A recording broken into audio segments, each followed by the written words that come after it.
Good morning, Indian women in Dubai. Girls, if you can see us, if you can hear us, can you say a big hello? Hey, hi Arpita. There we go. There we go. We can see people joining us. Can I get a quick hello? If we are audible, we are visible, the screen looks okay. Hey, hi Hiral, how are you?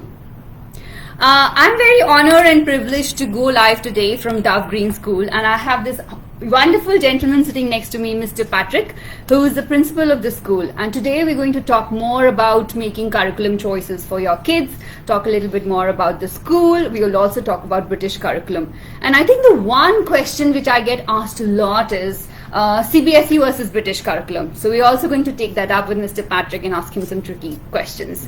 But before I go into the details of this, I would love to hand it over to him, and we'd love a little bit of introduction about you, sir, and more about the school, please. Okay, thanks very much, Rima. Thanks for a very kind introduction.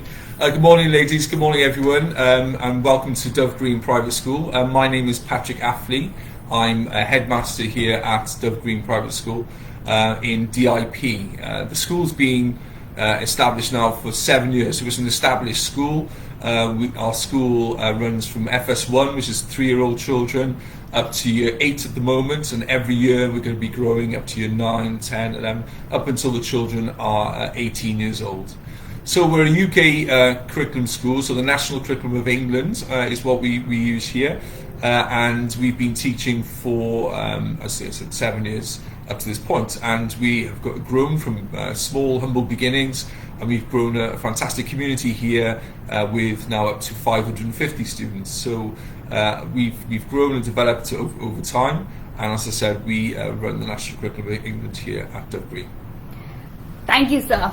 I guess my first question is probably the question that everybody will ask. Tell us more about the British curriculum, the fundamentals of British curriculum and how it is different from other curriculums.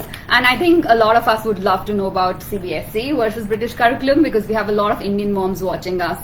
Sure, yeah. So the National Curriculum of England has got a number of subjects that the children are taught. So obviously English, maths, sciences, geography, history, PE, music, technology, and language, and we can choose our language, and we choose French as our additional language. So a number of subjects there, and all those subject areas have got different objectives that we want to teach the children. But I think it's important to note that a curriculum is just a kind of a document, okay? And every school picks up that document and then works with the children and their teaching staff to have creative ideas to teach the children. So it's not just a case of lining the children up facing the front, like in the old days where there'd be a blackboard at the front and the teachers would just kind of share information to the children and the children would just take it in like empty vessels. It's what we do here at Dove Green is we teach the children the ability to think. Okay, we do lots of thinking tools, thinking techniques. Lots of the curriculum is done in project form, so the children have ownership over that. The idea is we don't give them one set task where they all do the same thing. Lots of different projects, and the children can use those thinking tools that they've been taught, and they can do different things. So lots of group work, collaboration, questioning. Lots of the lessons start with an open-ended question where the children can use those skills that they build up over time to then to give an end product. And most of the things that the children do have an end product. So if it's a plan, it's for a piece of writing. It might be another plan where the children have a debate or an open discussion or deliver a PowerPoint to the rest of the class. So it's all about the children using the information that they are learning together and sharing it together as well. So it's a big difference there to more traditional methods of here is the curriculum, this is the information, the children just take it in. The children are very much active participants in the learning. Okay, so that's a big difference between the traditional form to what we teach here at Dove Green. Great, thank you very much. I hope that explains British curriculum to a certain extent. Girls, I want to do a quick sound check. If you can hear us, if we are audible, we are visible, can you just say a quick hello and say yes? so that I know we are audible and visible. And equally, we're going to keep this a very open session. If you are a parent who's been thinking about where should I put my child, your kid is going, you want to change schools, or your child is about to start school next year, and you have these burning questions about whether British curriculum is for you or not, please post them down, and I'm sure Mr. Patrick would be very, very happy to take them up. So let us know. Just for those, for the benefit of those who have joined us now, we are live from Top Green School in DIP Greens, and we are going to be talking more about the school, the community, and British curriculum today. I'll move on to my next question, Mr. Patrick. What are the things a parent should keep in mind when choosing a school? You know, there's so many schools in Dubai, it's difficult for us to make a choice, honestly. Of course, yeah, there are so many really good schools in Dubai, and we consider ourselves one of those. I think, as a parent myself, one of the best things you can do is actually physically attend the school. What we do here at Dove Green is you have to have an appointment now due to COVID times. You come in, visit the school, and we don't put on a show for parents or new parents that come around. They very much see the school in operation as it is, and lots of the decisions that are made are done by feel. Okay, how you feel, how your child will feel in this environment as well. So when the children go around for school tours and so on, and parents go around, lots of the comments we get is, this feels so good, it feels so right for my child. It's, even though we've got COVID times and there are restrictions, you can still book appointments, you can still go and visit schools, you can have tours. It's very important, and speak to as many people as you can. What you'll find is you've got questions about curriculum, you've got questions about just the general setup of the school. The admissions officer here will take you around to give you a great tour, but always feel free to speak to the academics. And also, it's good that you speak with the children as well. So we have got school ambassadors here, so you can speak with some of the older children in the school. And the best thing about the children doing that is that they tell you exactly the way that it is and the way that they feel. So it's important that you get a holistic picture of where you're going to send your child. Lovely, thank you. And I think if you want to decide between two schools, go visit the school and have the feel of it, is what Mr. Patrick is saying. We have a first question here from Shweta. Shweta is asking, what is the age criteria for admission for British curriculum? Okay, so one of the big differences between the Indian curriculum schools and the UK curriculum schools is the start times, okay? So if you think of the start of every year as being the 1st of September, that's where the cut-off point is, 31st of August, 1st of September. So when your child is 3 on the 1st of September, they would go into FS1. Mm-hmm. So if they're 4 on the 1st of September, they go into FS2 and so on. Okay, so basically all the way up to primary, which is year 6. So if your child is 10 on the 1st of September, they'll go into year 6 in a British curriculum school. Great. Thank you so much. Shweta, I hope that answers your question. So if your child is 3 on the 1st of September, they should go to FS1 this year. My next question is about the current reality, COVID, right? Yes, I think the last year has been challenging for everybody, including the education sector. So you've kind of evolved. Are we back to full-time schooling now? Yeah, one of the, obviously everyone knows about COVID times, what happened with the schools. So in March of last year, we went distance learning for 2 weeks, which was new to everyone, and then suddenly it was for the rest of the academic year. So our school community, like all school communities across Dubai, went to distance learning. And which was good in lots of ways as regards to teachers had to upskill very, very quickly. The children had to obviously work with devices, and we had different technology and so on. So where we may have been not putting off learning about this new technology, but it was always something that was there. It became a massive priority. And then as we went along for the rest of that academic year, we could see that there's no substitute at all for physically being in with your colleagues if you're in a work environment, but also with the children. The children missed it so much. So we made a concerted effort when the KHDA guidelines came out in July of 2020 last year. We made a concerted effort to make sure that we could conduct a really safe environment for the children to come in. So our school, for example, we had 400 students starting off last September, and 50 of those were online. And within a couple of weeks, the parents started talking, saying it's so smooth, the children are so happy, and those 50 children then went down to about 15 children very, very quickly. So we were working at about 85-90% of the school children actually being physically in school. This academic year, from September 21, we are 100% physical in-school learning with the children. Again, with slightly new parameters. Number one, we've got to make sure that the children are safe, and that's our number one priority. And then, obviously, making sure that they're happy in the school, and then we can then work on the academics. And I think that's a key point as well, just in general terms. Your children won't learn unless they're happy in the environment that they're in, they feel valued, and also they're active participants in their learning. That makes them happy, and therefore they can learn a lot better too. I absolutely agree with it, and I think that's what should be the focus of every school, right? A child is not merely a number, right? It's more than that. I'd love to take on some of the questions we have from our audience here. So Dia is asking, how do you help a child settle in a new school, help them mingle with different nationalities, and if the child has always been in an Indian school?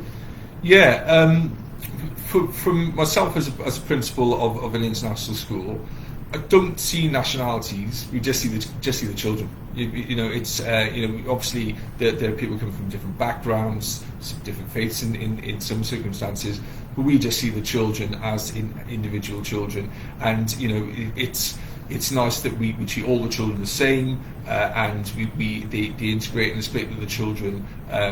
They don't gravitate towards children from their own nationality. They just gravitate to children who they might want to be friends with. So it's I can honestly say there'd be no circumstances where we feel that there are cliques maybe of children from certain nationalities. That doesn't happen in our school.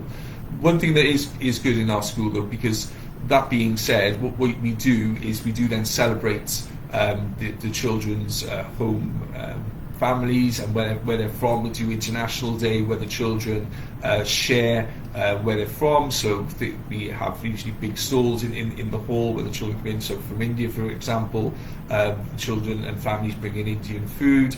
And then they do dances as well, so Indian dances, and the same. There are a big UK contingent, and they do the same.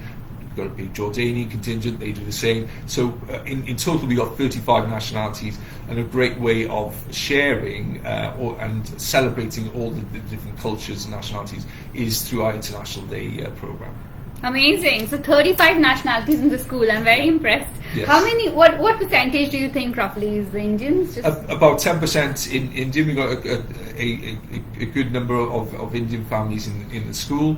We've got about 40% UK, and then a variety of other nationalities. I mentioned Jordanian, there's about 8% there as well. So a really good international mix of children. That's quite a good mix, honestly. Yeah. Like, we have a next question. What's the difference between IB and British curriculum if we have to choose between the two of them? Yeah, so the International Baccalaureate curriculum is something where they've got obviously their set subjects and so on. They do a lot of project work. Okay, that's the way that they set their curriculum up, is straight away projects. Whereas we take the curriculum and the objectives, and then we do a lot of project work as well. So, but obviously, being a national curriculum of England, it's tried and tested over a long period of time, and it's been adjusted over a period of time as well. So there are a lot of similarities in regards to the way in which we teach. You know, the idea of an IB curriculum is very much the project work, but we do the same here. So there's a lot of similarities, but as I said, one of the major differences is the tried and trusted element of the national curriculum of England. Great. Madhura, I hope that answers your questions. Let us know if you have more. Dia says, thank you, Dia. I hope that answered your question. Moving on to the next question, we have a question from Pooja, and she's asking, till what grade is the school? Hi Pooja. Yeah, so we initially we started off only up to year 2 for children who were 7, and then year on year we've added on a new year group. So officially we are open up to year 9, which is where the children are 14 years old, and we are now submitting an extra academic plan to the KHDA to give us the year groups from 10 to 13, which is up to 18 years old, which will then help us then link to universities. Great, sounds good. All the best for that, actually.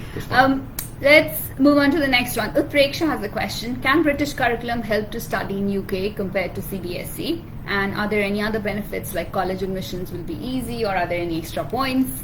Yeah, so basically when you get that far down the road to where your children are 17, 18 into years 12 and 13, when we're up to that point, we then have a careers advisor, and basically we here will be doing GCSEs and A levels, and those qualifications then translate to UCAS points, they call it. Yeah, so the UCAS is the kind of the UK universities points criteria, and lots of different schools like Indian schools and IB schools as well.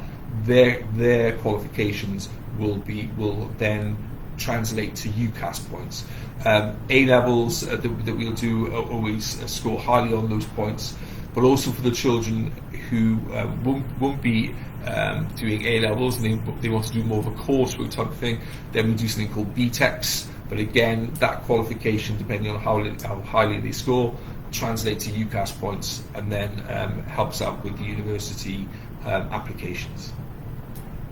Lovely. Girls, I hope that answers your question with Preksha. Girls, again, the session is very open for questions. If you have more questions, please feel free to type them in the comments and we can take them up as we go. My next question was just what's a community school and why is it different from other schools, essentially? And are we in a community school right now? So? Yeah, absolutely. So when I came across to Dubai in 2014, there were a lot fewer schools, and lots of the schools were larger schools the children had to be bused to. There was no option. Now we're 7 years along the road, and basically there are a lot more schools that are attached to communities. Yes. So Dove Green, even though our schools in DIP, we do serve Arabian Ranches, Jumeirah Golf Estates, Sports City, Al Fajan, Al Qadiyah. So we are a hub for that. I'll be honest with you, in 2014, the road network for our school wasn't very good at all. There's a big, if you remember back, there was something called the Green Community Roundabouts, where you would get stuck for about 40 minutes. But that's gone now. We've got interchanges, and we're 20 minutes from the marina. We're 10 minutes from Sports City. We're 20 minutes from Al Qadiyah. So it's a good link there.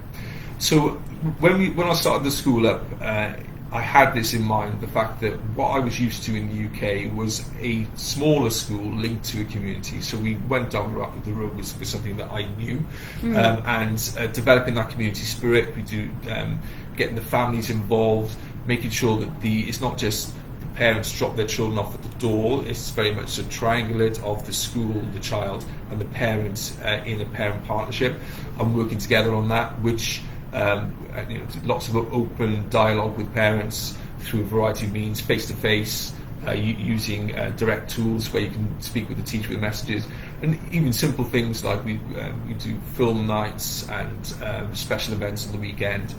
And it's little tangible things as well that we've done with the school, where we had one exit and entrance where the children will be brought in by car. We've opened up 2 back gates to 2 separate communities. Okay. So lots of the children cycle to school, scoot to school, and even children who live outside Dubai Investment Park. The parents park away from the school, get the scooter out the back, and then they go along the pathway. So it's that buzz in the morning that helps develop that community as well. So this is a tangible example there. That's a great example. Moving on to our next questions we have there. It's from Forum. Forum's asking, there's a lot of emphasis on writing in CBSE schools. Actually, that's true. I remember I've done CBSE myself, and I remember writing long essays for all my schools. Is it the same in the UK curriculum, or is it a little bit lighter? How does it compare? Yeah, so writing is important, but writing is communication, and there's a number of ways that you can communicate. So okay, so you might put your child through a school, and then they end up with really amazing handwriting, and they can just write on one topic. But the point is that have they been taught the skills to think, question, and to be adaptable, because where we are now compared with 10 years ago, the number of jobs out there which are completely different to 10 years ago, and children need to be adaptable thinkers. So writing is important as a means of communication. We expect that the writing in their English lessons that they produce there are commensurate to their geography and history lessons as well. But to spend hours and hours on reams and reams of writing isn't the best use of time. The children are in school for a really short period of time. I'll give you a personal example. My eldest is 18 and he's going off to university, and I remember dropping him off at school when he was 4, and it's flown. So I take that as an educator and think, well, we've got such limited time with these children, so to make it a fun learning environment for the children is very important, but also a range of activities, not just for the children sitting there writing day after day, hour and hour. That being said, we do put specific time in the school week for that. We do something where the children in English, for example, on a Sunday through to a Thursday, they build up their skills, they build up the content that they're going to write, and then on a Thursday do something called the Big Write, where we put music on in the background and they can just focus on writing it and getting it down. What we find is that produces more varied, better quality than just Sunday write 3 pages, Tuesday write 3 pages. It turns the children off, so absolutely agree. My son goes to UK curriculum school, and I think I can vouch for that as a parent. He does write, but the writing is not as intense as what I was doing when I was a 6-year-old. So yes, definitely. I think the next question is from Hinal, and it's a really important question which I had in my mind. ECAs. What are the extracurricular activities that are provided at the school? Super, yeah. Thanks, Hinal. It's a really good question, and one of our main frustrations last year was the fact that our school, like all other schools, couldn't provide extracurricular activities in the school. And extracurricular activities really do enrich the school curriculum. So what we do in the school, we do the team sports, rugby, cricket, football, netball, and then we do language club, homework club. We do things like construction club as well. Big variety of things, gardening club as well for the children. In addition to that, we at the school host some outside providers. We do paid clubs as well. We've got a cricket academy here now starting off as well. An Indian Cricket Academy, which we've got a really good facility with 6 cricket nets, and they'll be joining us very shortly. It's all built and ready to go, and they'll be doing an extracurricular activity outside the school. And I know that cricket is quite a big it's a national sport. Absolutely, yeah. So definitely, I think. Definitely, it's a national sport. So cricket is definitely hot for us. So I guess that answers that there are a variety of ECAs in the school, provided by the school and also from external partners who can come and provide these services at the schools. Answering me. Yeah, perfect. One of my questions is, how does the school ensure that the child is growing in a stress-free manner? Like, the amount of stress we have these days. Like, how do you make sure they're growing healthily rather than just being stressed out of what the curriculum or everything? Yeah, I think that there's very much in the UAE at the moment and in our school is the happiness agenda and the well-being agenda for the children. I'll take us back to where we were in September, where the children had been off for 6 months, and they came into the school. We had to do a lot of work with the children, on their self-esteem, their communication skills, and creating a happy environment for the children. I think that there was I had a meeting with the head of the KHDA when I first started way back, and he said the happiness agenda is flipped on its head a little bit, where the old thoughts around it were that you teach the children, they do things, and then they're happy at the end of it. That's not good enough. The happiness has got to come at the beginning, create a happy environment for the children, and then the work that they produce then is a much better quality. The happiness is so important for the children that in a happy, safe environment it's really is key. That's great.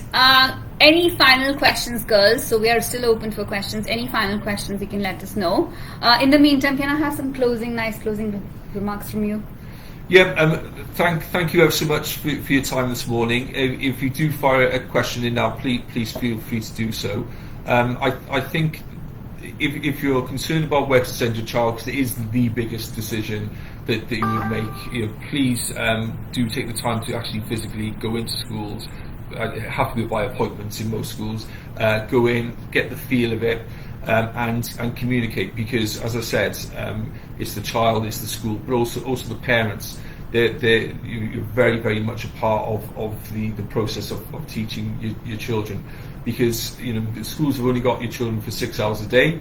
You've got them for the other 18 hours plus the weekends, and if you create a stress-free environment for the children, they really will do better. Another example I'll give you is that the school, like all schools, have got to submit some tests that go to the KHDA in the summertime.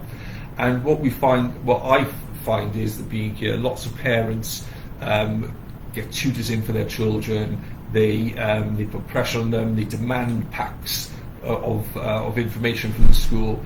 We don't do that in this school. It's very relaxed, and we train the children up in the school environment.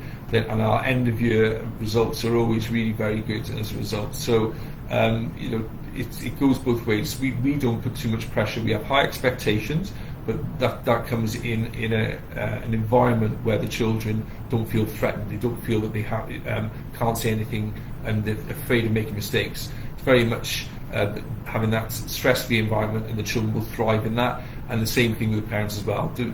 My advice would be, don't put too much pressure on them, and they'll shine.